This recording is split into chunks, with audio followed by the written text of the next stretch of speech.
Present participle, ఇవే కాకుండా మళ్ళీ టెన్సెస్, వాయిసెస్ అయితే నేను డిస్క్రిప్షన్ లో వాటి యొక్క లింక్ ఇస్తాను. హ్యావ్, డూ ఈ మొత్తం 11 సహాయక క్రియలను మెయిన్ వెర్బ్ గాను మరియు హెల్పింగ్ వెర్బ్ గాను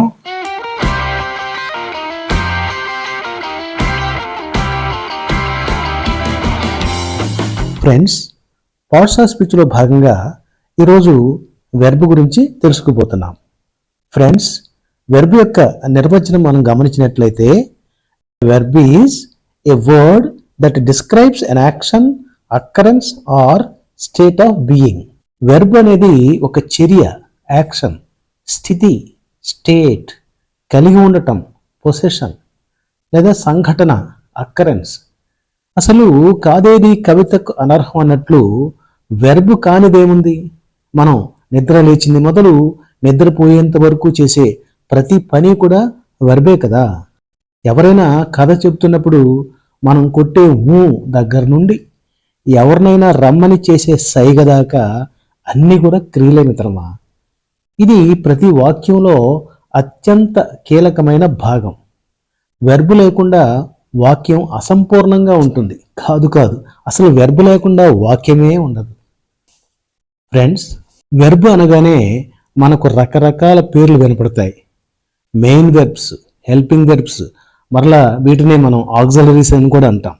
అలాగే action verbs, state verbs, transitive verbs, intransitive verbs, modal verbs, మరలా ఇవి కాకుండా be forms, have forms, do forms, మరలా V1, V2, V3, V4, V5, అదే present, past, past participle, present participle, ఇవే కాకుండా మళ్ళీ టెన్సెస్, వాయిసెస్, ఇవన్నీ కూడా వెర్బ్ గురించి చెప్పుకునేటప్పుడు మనకు ప్రస్తావనకు వస్తాయి. ఓకే, ఇంత గందరగోళాన్ని మనం మన స్టైల్లో చెప్పుకుందాం. అందరూ ఇలానే చెప్పాలని రూల్ ఏమీ లేదు మిత్రులారా.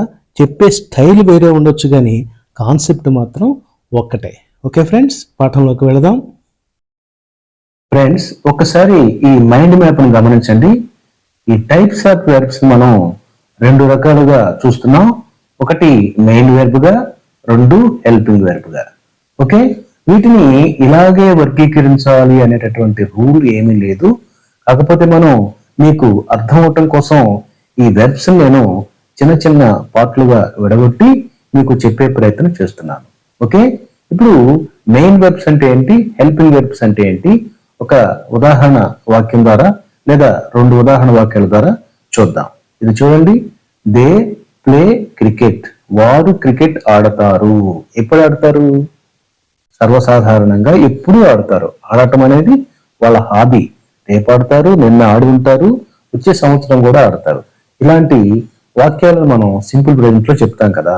ఇక్కడ ఈ ప్లే అనేది మెయిన్ వెర్బ్ అంటాం. ఎందుకంటే ఇది స్వతంత్రమైనటువంటి అర్థాన్ని ఇస్తుంది. వీటి మీద ఆధారపడకుండా మనం ఈ వాక్యానికి అర్థం చెప్పుకోగలుగుతున్నాం. They play cricket. వారు క్రికెట్ ఆడతారు. ఓకే, ఇక్కడ 2వ వాక్యాన్ని మీరు గమనించినట్లయితే దే ఆర్ ప్లేయింగ్ క్రికెట్. వారు క్రికెట్ ఆడుతున్నారు. ఎప్పుడు ఆడుతున్నారు? ఇప్పుడు ఆడుతున్నారు. అందుకే ఇక్కడ ఆర్ అనేటటువంటి హెల్పింగ్ వెర్బ్ ఉంది. ఈ ఆర్ అనే హెల్పింగ్ వెర్బ్ మనకి ఏం తెలియజేస్తుంది? కాలాన్ని తెలియజేస్తుంది. అది ఇప్పుడు ఆ ప్రెజెంట్ టెన్స్ లో ఆడుతున్నారు అని. ఈ ఆర్ అనేది లేకుండా మనం వాక్య నిర్మాణం చేసి చూడండి. They playing cricket. వారు క్రికెట్ ఆడుతున్నారు. ఎప్పుడు? ఇప్పుడు ఆడుతున్నారు. దే ప్లే క్రికెట్ అంటే వాళ్ళు క్రికెట్ ఆడతారు అంటే అర్థం ఉంది, వాళ్ళు ఎప్పుడైనా ఆడొచ్చు అని. కానీ వారు క్రికెట్ ఆడుతున్నారు అంటే ఇప్పుడు ఆడుతున్నారా, నిన్న ఆడుతున్నారా, రేపు ఈ సమయానికి ఆడుతూ ఉండుంటారా? ఇక్కడ ఆర్ అనేటటువంటి హెల్పింగ్ వెర్బ్ ఈ ప్లే అనేటటువంటి మెయిన్ వెర్బ్ కి సపోర్టింగ్ గా ఉన్నది. సో ఈ ఆర్ ని మనం ఏమంటున్నాం? హెల్పింగ్ వెర్బ్ అంటాం. ఇప్పుడు మీకు మెయిన్ వెర్బ్ అంటే ఏంటి, హెల్పింగ్ వెర్బ్ అంటే ఏంటి తెలిసింది. ఓకే, ఇప్పుడు మనం ఇంకా ఈ పార్ట్ సంగతి చూద్దాం. యాక్షన్ వెర్బ్స్, స్టేట్ వెర్బ్స్ అంటే ఏంటి చూద్దాం. ఓకే ఫ్రెండ్స్, యాక్షన్ వెర్బ్స్ అంటే చర్యలు లేదా పనులను తెలియజేస్తే, స్టేట్ వెర్బ్స్ అనేవి స్థితి లేదా భావనను తెలియజేస్తాయి. ఒకసారి మనం ఉదాహరణ వాక్యాలు చూస్తే ఈ మనకి చాలా క్లియర్ గా అర్థమవుతుంది. చూడండి. He runs fast. అతను వేగంగా పరిగెత్తుతాడు. ఈ రన్స్ అనేది వేగాన్ని అంటే చర్యను తెలియజేస్తుంది, కాబట్టి ఇది యాక్షన్ వెర్బ్. మీకు ఒక డౌట్ రావచ్చు, రన్ అనేది మెయిన్ వెర్బ్ కదా? ఎస్, సహజంగా యాక్షన్ వెర్బ్స్ అన్ని కూడా మెయిన్ వెర్బ్స్ అవుతాయి, కానీ స్టేట్ వెర్బ్స్ మాత్రం అన్ని కూడా మెయిన్ వెర్బ్స్ కావు.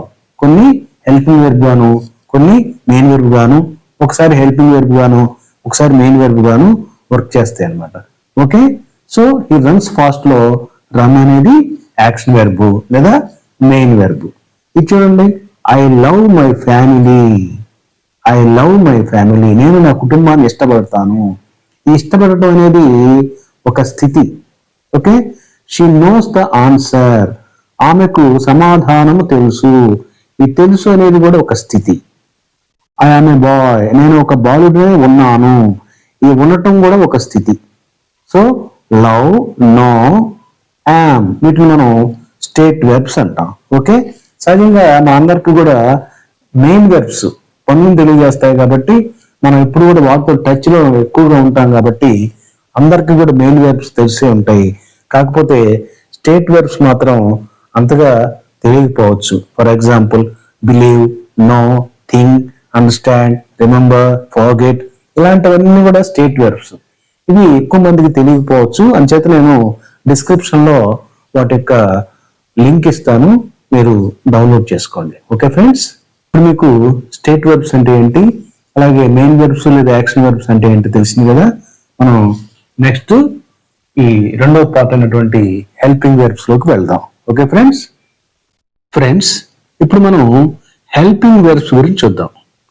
ఈ హెల్పింగ్ వెర్బ్స్ కూడా రెండు విధాలుగా ఉంది. ఒకటి వచ్చేసి ప్రైమరీ హెల్పింగ్ వెర్బ్స్, రెండు మోడల్ వెర్బ్స్.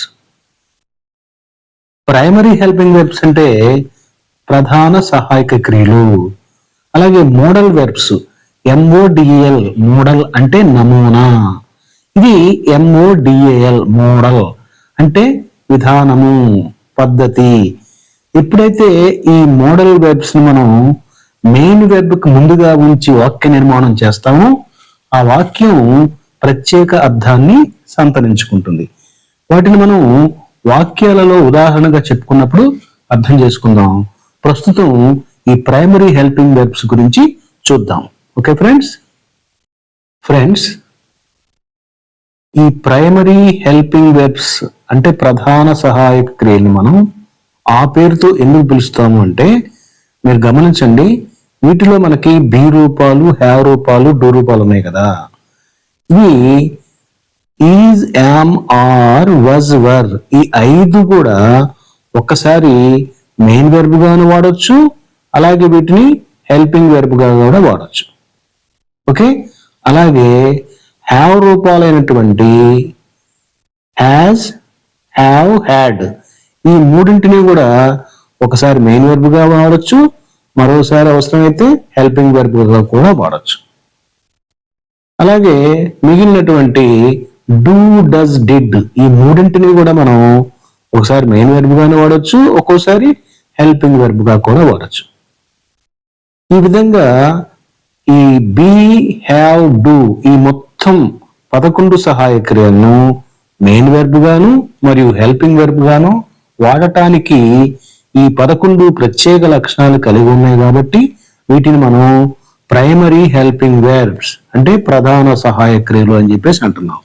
ఓకే, వీటిని మనం వాక్యాలలో ఉదాహరణగా చూద్దాం.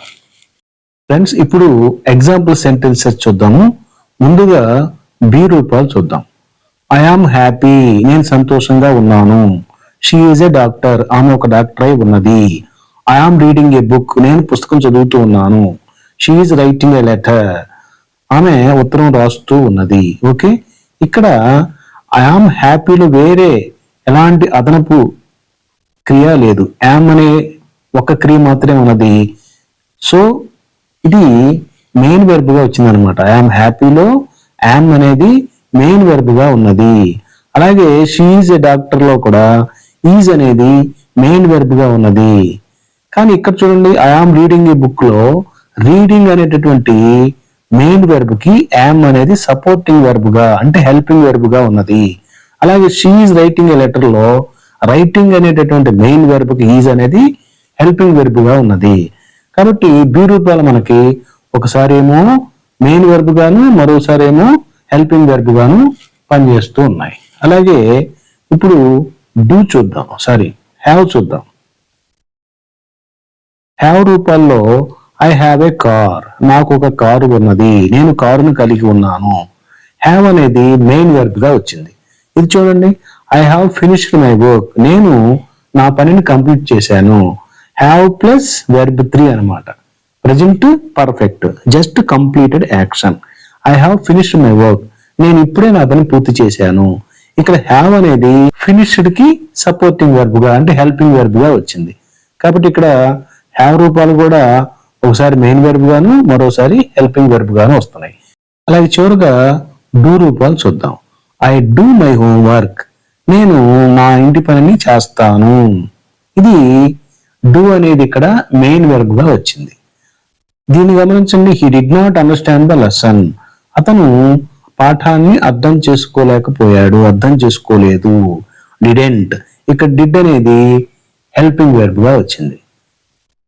సో ఫ్రెండ్స్, బి రూపాలు కానీ హ్యావ్ రూపాలు కానీ డూ రూపాలు కానీ ఇలా ఒకసారి మెయిన్ వెర్బ్ గాను ఉపయోగించవచ్చు, అవసరమైనప్పుడు హెల్పింగ్ వెర్బ్ గాను ఉపయోగించవచ్చు.